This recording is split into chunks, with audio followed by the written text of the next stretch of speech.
Welcome to my channel KP success zone. दोस्तों 7 दिसंबर बुधवार को बीपीएससी के स्टूडेंट के द्वारा एक आंदोलन किया जा रहा है। जैसा कि आप देख रहे हैं, दिलीप कुमार जो कि छात्र नेता है और इस आंदोलन के लीड कर रहे हैं, उन्होंने अपने फेसबुक के माध्यम से पोस्ट डाला है और छात्रों से आह्वान किया है कि उस दिन पैदल मार्च में ज़्यादा से ज़्यादा संख्या में आए। वो जगह जगह जाके स्टूडेंट से मिल भी रहे हैं और इस 7 दिसंबर मतलब कि कल ही दोस्तों ये आंदोलन होने वाला है। तो चलिए देखते हैं इसमें क्या क्या होने वाला है और क्या है दोस्तों स्टूडेंट की मांग। तो छात्र महाआंदोलन होने वाला है 7 दिसंबर बुधवार को, जैसा कि आप देख रहे हैं, और सुबह 10 बजे ये आंदोलन बुलाया गया है। पटना कॉलेज से आंदोलन का शुरुआत होगा, जिसमें दोस्तों पहला मांग दोस्तों देखिए ये क्या क्या मांग है। पहली मांग है कि 67वीं बीपीएससी पीटी के रिजल्ट में धांधली सेटिंग तथा पेपर लीक की सीबीआई जांच कराई जाए। मतलब 67वीं बीपीएससी पीटी का जो रिजल्ट जो सेटिंग धांधली हुआ था, पहला वाला पेपर आप लोग देखे थे जिसमें रद्द भी हुआ था बीपीएससी का पीटी, उसका दोस्तों सीबीआई जांच कराने की मांग की जा रही है। साथ ही दोस्तों री एग्ज़ाम का भी सीबीआई जांच कराने की मांग की जा रही है। दूसरा मांग जो है दोस्तों, परीक्षा नियंत्रक जो अमरेंद्र कुमार सहित 3 साल से अधिक समय तक बीपीएससी ऑफिस में कार्यरत सभी अधिकारी और कर्मचारियों को हटाया जाए। मतलब जो भी 3 साल से ज़्यादा कार्य कर चुके हैं उन लोगों को हटाया जाए, ताकि ज़्यादा दिन रहने के बाद वो लोग सेटिंग में संलिप्त हो जाते हैं, उनका मानना है। अगला जो है दोस्तों वो है गलत उत्तर वाले 9 प्रश्न जिसके उत्तर गलत दिए गए हैं उसको सुधार कर रिजल्ट दिया जाए और मुख्य परीक्षा की तिथि आगे बढ़ाया जाए। क्योंकि देखे हुए मुख्य परीक्षा का तिथि दोस्तों दिसंबर में ही है और मेंस में दोस्तों GS1 और GS2 का पेपर एक ही दिन रखा गया है, जिसको लेकर भी स्टूडेंट में रोष है। ठीक है, तो मुख्य परीक्षा तिथि को आगे बढ़ाए जाने की मांग की जा रही है।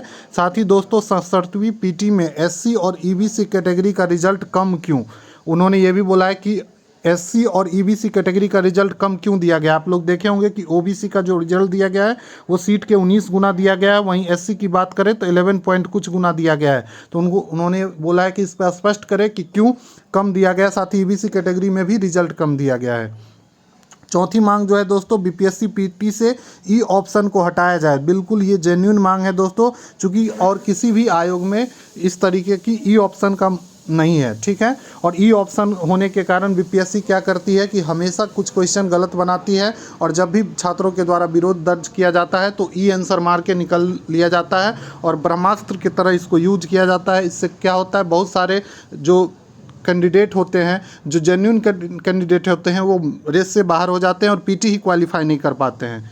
तथा उपस्थिति का 10% पीटी का रिजल्ट दिया जाए। और उन्होंने ये भी मांग किया है कि उपस्थिति, जैसा कि पहले होता था कि जितना कैंडिडेट उपस्थित हो रहे हैं उसका 10% रिजल्ट दिया जाता था, लेकिन अब क्या है, अब सीट के हिसाब से 10% रिजल्ट दिया जाता है।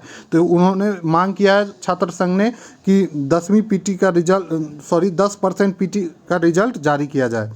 वहीं 68वीं पीटी परीक्षा एक ही शिफ्ट में हो, एक ही पाली में हो, परसेंटाइल लागू नहीं होना चाहिए। जैसा कि 68वीं पीटी का 2 डेट बताया गया है कि 2 डेट में एग्ज़ाम रखेंगे और परसेंटाइल लागू किया जाएगा। इस पे भी दोस्तों बात की गई है कि एक ही शिफ्ट में परीक्षा कराई जाए, क्योंकि 2 शिफ्ट में जैसे एग्ज़ाम होगा तो और भी सेटिंग की संभावना बढ़ेगी और परसेंटाइल के माध्यम से भी बहुत सारे जेन्युइन कैंडिडेट बाहर हो जाएंगे। वेटिंग लिस्ट जारी हो तथा अधिकतम उम्र सीमा बढ़ाई जाए। साथ ही वेटिंग लिस्ट जारी करने की बात की गई है। ठीक है, और जनरल का जो अधिकतम उम्र सीमा है उसकी भी बढ़ाई जाए। ये है दोस्तों छठा मांग। और 7वां मांग है कि सचिवालय सहायक का जो एग्ज़ाम, ये दोस्तों BSSC CGL 3 का जो एग्ज़ाम है, और साथ ही दरोगा सिपाही बहाली की परीक्षा में पारदर्शिता लाई जाए। जो आने वाली बिहार CGL का एग्ज़ाम है, उन लोगों का मानना है कि जैसे बीपीएससी में धांधली हुई उसी तरीके से बिहार CGL के एग्ज़ाम में भी धांधली न हो, इसके लिए बहाली के लिए पारदर्शिता लाया जाए। ठीक है, पारदर्शिता लाया जाए। पारदर्शिता लाने के लिए OMR सीट की कार्बन कॉपी और क्वेश्चन बुकलेट पर जो स्टूडेंट है उसको दिया जाए। साथ ही दोस्तों आंसर की जारी हो तथा रिजल्ट प्रकाशन के साथ ही कट ऑफ और सभी परीक्षार्थी का मार्क्स जारी हो। जैसा कि आप लोग जानते हैं SSC CGL में आंसर की जारी नहीं किया होता, सीधे लिस्ट दे दिया जाता है। और OMR सीट जिस रूप में रखी जाए उसे स्मार्ट लॉक लगाया जाए। OMR सीट को स्मार्ट लॉक लगाया जाए एवं CCTV कैमरे में उसकी 24 घंटे निगरानी हो। मतलब कि OMR सीट एग्ज़ाम के बाद जहां रखा जाए उसकी निगरानी CCTV से होनी चाहिए। ये सभी मांग है दोस्तों, जिसको लेके कल 7 दिसंबर बुधवार को 10 बजे से दोस्तों 10 बजे पटना कॉलेज से शांतिपूर्ण रूप से पैदल मार्च निकाला जाएगा और जिसमें आप समस्त छात्र छात्र, बुद्धिजीवी और अभिभावकों से अपील की जा रही है कि बिहार के लाखों युवाओं के भविष्य के साथ हो रहे अन्याय और अत्याचार के खिलाफ इस लड़ाई में साथ दीजिए। सभी कोचिंग संस्थान और शिक्षकगण से भी अनुरोध किया गया है और लाइब्रेरी वालों में भी जाके घूम घूम के बात किया जा रहा है कि 7 दिसंबर को कोचिंग बंद रखे, लाइब्रेरी बंद रखे, जो भी शिक्षण का काम है उस दिन बंद रखे और उस दिन छात्र हित में ये आंदोलन को सफल बनाया जाए। दिलीप कुमार जी के द्वारा ये पोस्ट दिया गया है।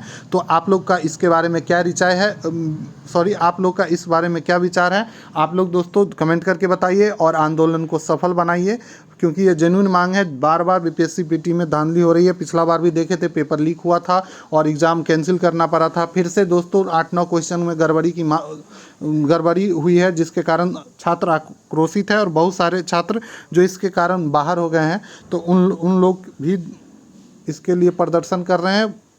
और ख़ासकर दोस्तों जो SC कैटेगरी और EBC कैटेगरी में जो रिजल्ट कम दिया गया है, इसको लेकर भी छात्र में आक्रोश है। ठीक है, तो इन सभी मुद्दों को लेकर कल पैदल मार्च निकाला जाएगा और ये आंदोलन को किया जाएगा स्टूडेंट के द्वारा। ठीक है, तो आप लोग इस वीडियो को लाइक करें और ज़्यादा से ज़्यादा शेयर करें।